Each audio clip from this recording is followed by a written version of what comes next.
like it's working. Testing. Hopefully everybody can hear me now. That's weird. Hopefully everybody can hear me. I'm just going to go through here and check real quick. It's working.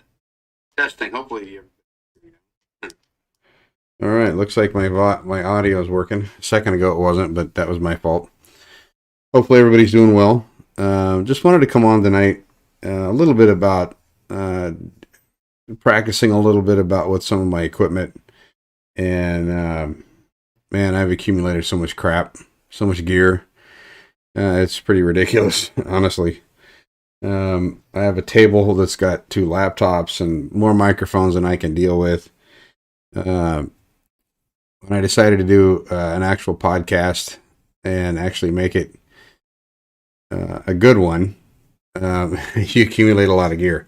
And this podcast isn't something that's like stationary. This here, I move it all over the place. So there's I don't know. I think it's something that I would like to actually be able to get more people involved in. And it would be really cool to have more guests and be able to teach people some of this stuff. Part of the hard part about some of this stuff is just even the editing, which I'm not 100% perfect on yet. I'm still playing with it, trying to get everything where I want it. Is it's like going back to school. You have to dig through things, books and videos and stuff like that, and watch different podcasts to get ideas of the kind of gear that they're using. Of course, I don't have the money to go out and buy full production gear that they would have like on TV and stuff like that, but I do have some good gear. It would be cool to have like a kind of a partner in crime doing this stuff too. So taking applications. Now, part of it's the setup. Part of it is making sure that the internet and everything is working like it's supposed to. Part of it is the topic, the people that you have on your show. Again, the topic on, what you're going to talk about, and you got to fill time. And that's the hard part. And, keep in mind everything that I've done. It's my money. It's not nothing. It's not nobody else's money. It's my time, my effort, my money, and trying to make it as nice as I can with what I have to work with. But it's getting there. I've learned a lot in the last, couple weeks, and playing around with some new audio tools to where I can edit something after it's done. That's helped a bunch. The fact that I made it on to several big platforms is actually pretty cool. The last podcast I ran, I never made it to there, so that's a huge bonus. iHeartRadio, Amazon is pending. iTunes is a pain in the butt, and I'm kind of pending there. But so far, I'm on Spotify, Acast, iHeartRadio. Amazon should be allowing it here in the next day or two, so I'll be on there as well. So right now, before I get a ton of them put up there, I am trying to get everything worked out to where I can get the audio where I need it to be, know what microphones to work in what venues. If it's a hollow room, you don't want to use the microphone I'm using now. I'm using basically a blue microphone in my office. I have a lot of soft stuff here, so it catches the sound and it traps the sound pretty well, so it doesn't echo.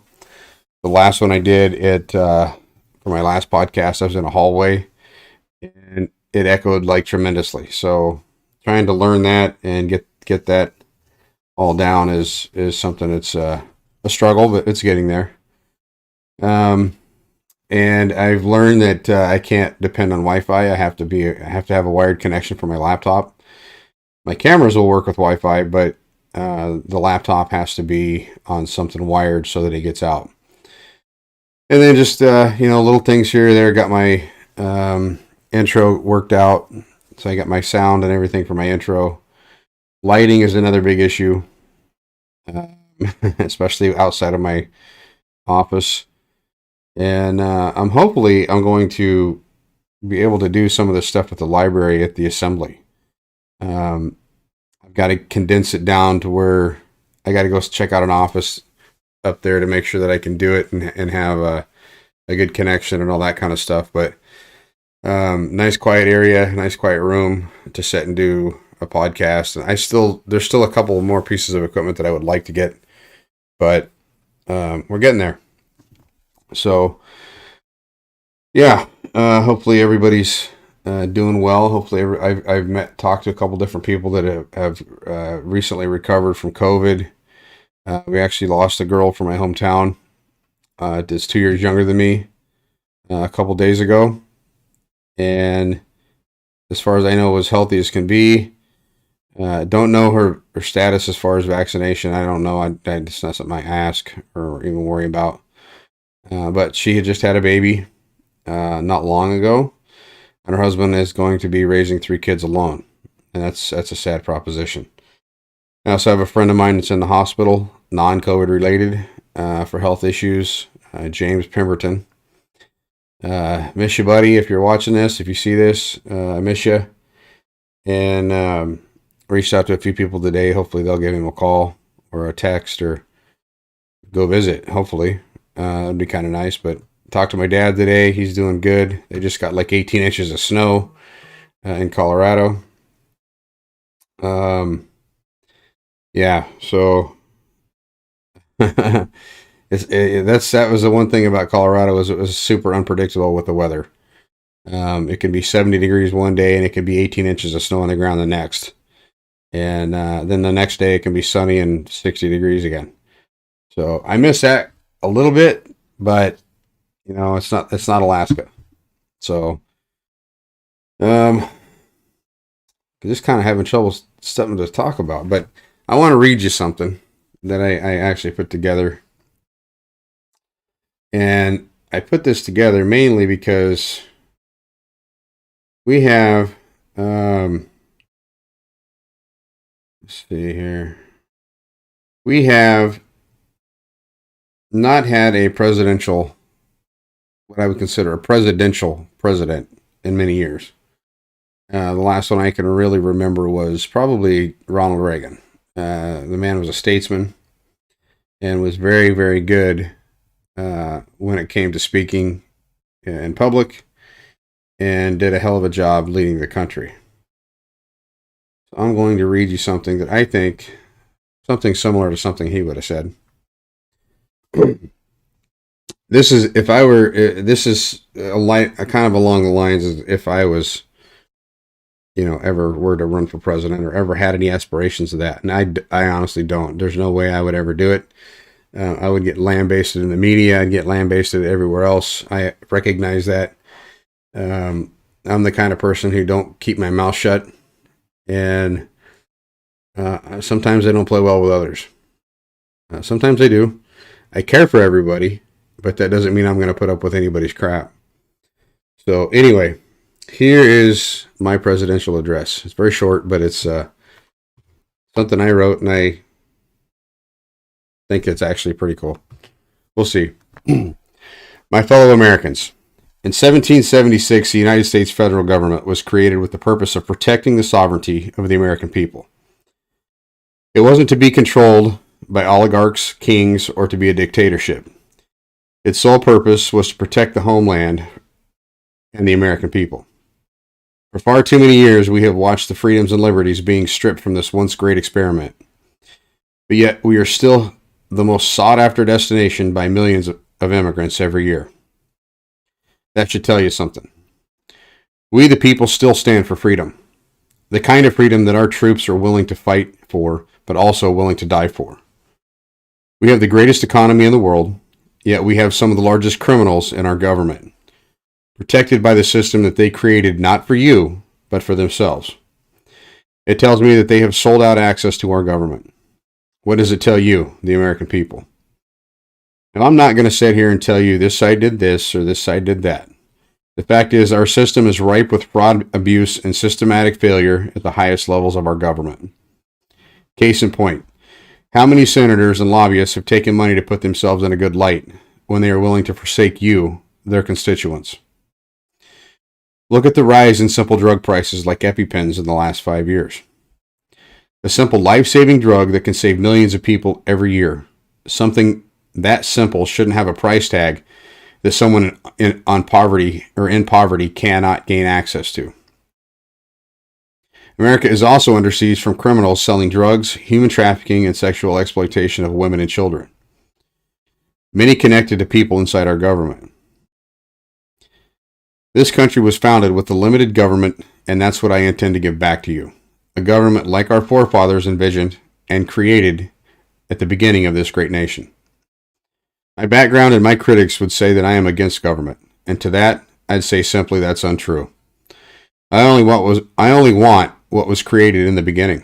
A government that listens to his people, not one that tries to control them. In closing, I'd like to say this. I grew up watching a president who gave us hope and was a statesman. We need to get back to that. Not womanizers, circus acts, and race-baiting protest organizers who would rather erase our history than to remember it. It's time for us to return to a simpler time where you can trust your neighbor rather than suspect them of something. It's time for the rule of law to return to what it's meant to be, innocent until proven guilty, not the other way around. We had a president that would speak something similar to that and stick to it. I would respect him a lot more. Unfortunately, the people that we've had in there, not all of them, but a lot of the people that we've had in there in the last 20 years don't respect the rule of law anymore. That's pretty obvious. Unfortunately, it's only going to take someone like you or me to get in there and change it. Unfortunately, the entire Congress needs to be changed out, or damn near all of it. Term limits need to be set. Lifelong politicians need to end. And there has to be a way to where once they've held one position, they can't hold another. That's the way it needs to be. Or if they hold one, they have to go up, not back, and not side to side. There has to be a way to identify and a way to separate the parties out differently than what we have right now. The two-party system don't work. I completely and honestly agree with that. Democrats versus Republicans, conservatives versus liberals. It's all the same crap. It's all the same bird, just two different wings. They're all attached. They all have the same. They all have the same things. I mean, as far as making the money, one group has something over someone, and then they have something over someone else. It's a giant circle jerk, and I'm sick of seeing it. It happens in the local government. It happens in big government, and this country was founded on small government.